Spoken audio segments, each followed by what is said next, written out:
everyone, welcome to today's episode of Group for Change, an initiative by Green Frontier Capital, one of India's leading venture capital firms focused on climate technology. I'm Ritika. I am a venture analyst at Green Frontier, and I'm happy to have with me here today Dr. Dhruba Purkayastha, the India Country Director of Climate Policy Initiative. I'll let Dhruba introduce himself and tell us a bit more about his climate journey. Thank you, Ritika. Good evening. Dhruba Purkayastha, I came into climate about 5 to 7 years ago with Climate Policy Initiative, but before that also, I was somewhat working on sustainable development.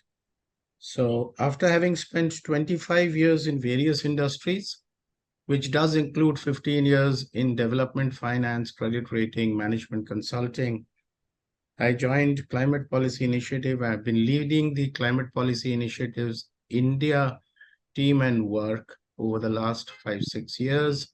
And we have grown from a very small operation with about 5 to 7 people to about 30 people now. We work across sectors, primarily with the lens of finance, looking at the problem of climate from the side of the financial sector. Thank you. Okay, that's great to know. We've all heard of climate policy initiative. The reports that have been put out by CPI have been instrumental in shaping our understanding of climate finances. So, as the country director for India, you've seen climate policy initiatives work in other countries as well. And how do you see India playing a role in the climate discourse, in the global climate discourse? And how do you see India playing a very important role in bending the global emissions goal? Yeah, thank you. Climate Policy Initiative, though a US nonprofit institution, we have operations in basically large, I would say, more climate important countries, which includes Brazil, Indonesia, some fair parts of South and East Africa, UK, India. So that's how we work with 5 or 6 offices across the globe. Our work at a country level is typically Brazil, Indonesia, and India.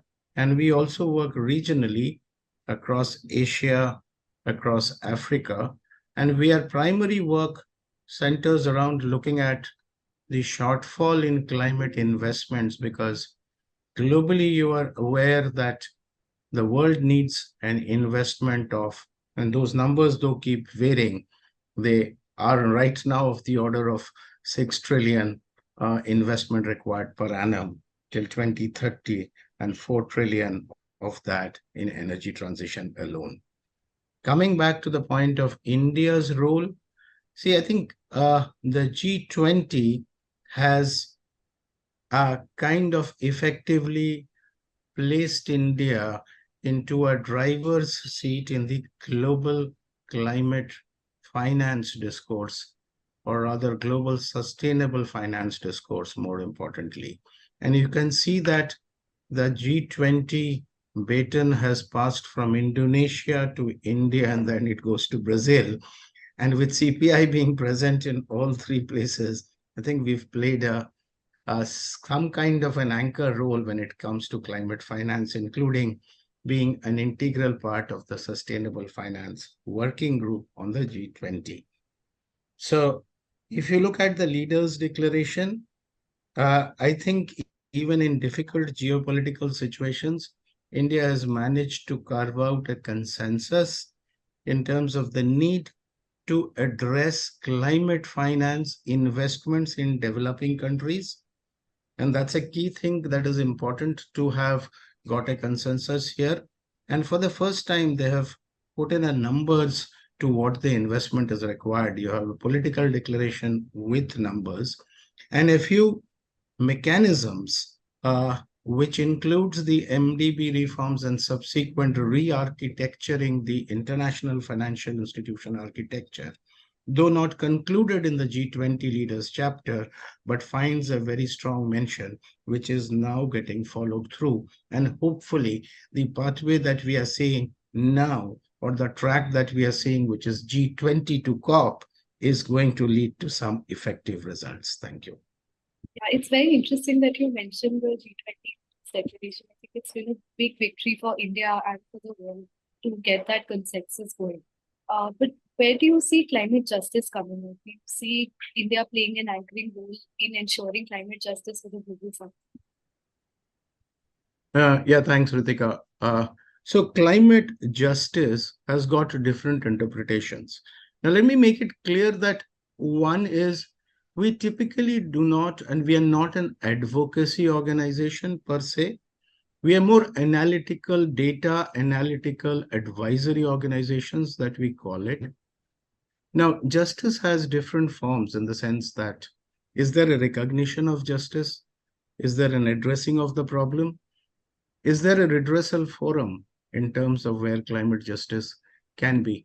But the but I my intuitive sense today is what I see globally is that the phrase of just transition has acquired a center stage. So whether or not exact justice is delivered in terms of where people get affected due to this transition, but there is an explicit recognition of the need for this transition which the world has to go through, a recognition of it being just and equitable. And that itself tells you that the international fraternity has recognized, notwithstanding the facts that there would be gaps in execution as you go through, because while a few large countries uh, like India and Indonesia will not be able to make the transition in the way it is desired, in the sense of, but I'd like to add one point. See, it is important to recognize in climate that input is not important, but the outcome is important. So the tendency often internationally is to focus on the input, which is which may be a fossil fuel, but let us keep the focus on reduction of emissions. And if we keep the focus on reduction of emissions, and one important point is the need to recognize transition finance as against what is a binary definition of green finance. If you are in renewable energy, you are green, but if you improve your emissions, you are bad. That I think that discourse is changing, that recognition is coming up, the need to support transition through transition financing and not label it in black and white in a binary dimension. So I think these are two important dimensions in which we need to look at justice. Yeah, absolutely. That makes a lot of sense. And binaries are always bad, especially for a subject as complicated as climate change and climate finance. So, just taking a step back and talking about climate policy initiatives work. So, we've been doing a lot of important work across different sectors, climate finance, energy transition, renewable energy, and then in different countries as well. What sector, according to you, would be the turning point for India's decarbonization and as well as the global decarbonization? Right. Thanks. Uh, transition and decarbonization are the two terms that we are seeing today or hearing today. In some ways, if you apply decarbonization to the entire economy, it is decarbonization of entire economy reducing the emissions. Similarly, transition is basically telling you that the entire economy needs to move to a low carbon development path. And I was in a session today itself where the underlying aspect was saying, is this movement towards climate anti-development? Or is it possible to have both development and climate? Now, this is complex, but therefore there is there is a there is a thought and increasing understanding that good climate is good development and good growth, because what is growth is development, but growth needs to come with equity and distributional equity that often gets affected, and therefore the just transition safeguards are important. And climate is not divorced from the need to do development investments. Which sectors are important? And I limit myself to India. I think it is important. So India's final energy consumption is still significantly fossil fuel driven. or fossil fuel intensive. But what happens is, as you move these sharp trajectories of policy interventions on renewable energy procurement, and which is a public policy driven instrument very clearly, on the transport side, when you have cars, two-wheelers particularly, supported with subsidies, at the larger vehicles supported with government procurement and large, it sends signals back again to the supply chain for that investments. And therefore, these two sectors, energy and then transport, remain critical. I want to kind of touch upon what is now getting called hard to abate. And the hard to abate parts are the steel, cement, and very marginally chemicals, because they typically do not produce too much of CO2, but you have steel and cement, which remains hard to abate. And the point is, while energy can be managed through clean energy, there are process emissions in these two industries, for which it is important that technology transfer happens, because it's a global public good. And if your technology is not socialized in terms of transfer, then that change does not happen. Because if you want to shift to hydrogen, if you want to shift to different reducing agents, you want to shift to a lower clinker based cement, or you substitute cement, that requires a technology transfer, which is typically not there in developing countries. Absolutely makes a lot of sense. And since you talked about two things, you talked about decarbonization and you talked about transition. That brings me to my next question, which is that these are terminologies that are being thrown around a lot these days. We've been hearing a lot about these two things specifically. But what we don't have is a standardized definition of what actually would constitute these things. Like we also said that climate finance in itself is a term that has different interpretations. Climate justice has different interpretations.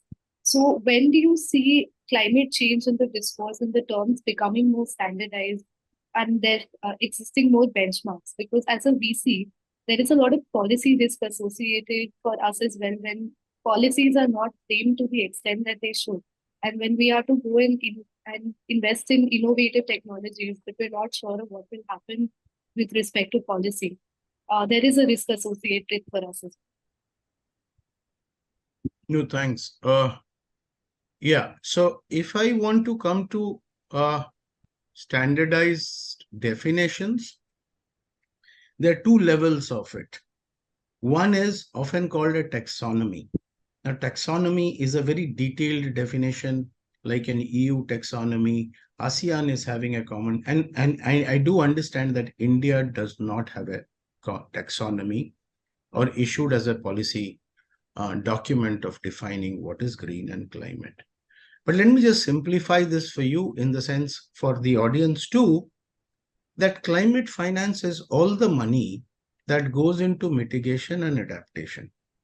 If you add the money which goes into pollution, air pollution, which India has got 15 large towns which are significantly high on air pollution, and maybe even if you take the top 10 towns globally, some 7 would figure to be Indian cities. So if you add that money which is going from the public sector, from public finance and from the market into pollution, non-CO2. CO2, I do not consider it as pollution. And therefore, if you add that, it is called green finance. And third thing, if you want to add an overall social sector to it, and let's for the moment assume social sector is health and education. Let's assume social sector means health and education and maybe social protection. You add all those monies, they become sustainable finance. So if we all accept this, and I think this is accepted, and in India, because sovereign green bonds have been issued with a particular usage, they do cover all aspects of climate and green. So I would say that the lack of a taxonomy is probably not a binding constraint. However, having a taxonomy detailed to the last mile value chain would help financial flows.